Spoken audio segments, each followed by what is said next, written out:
Nasunugan ng bahay ang 10 pamilya sa Sampaloc, Manila, isang araw lang matapos ang Pasko. Ang posibleng pinagmulan ng apoy, napabayaang katol. Nasa frontline ng balitang yan, si Hannibal Talete. Ginising ng nagngangalit na apoy ang mga residente ng Mindanao Avenue sa Barangay 582, Sampaloc, Manila, pasado alas 3 ng madaling araw kanina. Sinubukan ng ilang residente na apulahin ng apoy gamit ang fire extinguisher.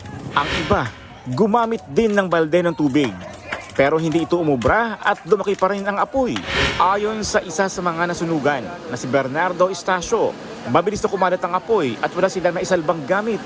Nailigtas naman niya ang kanyang asawa at 2 anak na babae. Pagbabaho namin, hindi na kami makalabas kasi po inaharang na kami ng apoy. Kaya ang ginawa namin, yung planggana ho, tinakbok sa ulo ho ng mga bata para nilabas. Inulak ko na lang ho, kahit sumubsub sila, bahala na kung anong mangyari. Tumagal din ng halos 1 oras bago naapula ang apoy.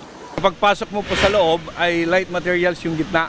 Tapos titingnan po natin yung daanan, 1 tao lang po ang kasya papunta sa loob. Kaya yung mga kasama po natin mga fireman ay doon sa bubong dumadaan. 5 bahay ang natupok at 10 pamilya ang apektado. Napabaya ang katol, ang isa sa mga tinitingnang posibleng pinagmulan ng sunog. Nagbabalita mula sa frontline, Hannibal Talete, News 5.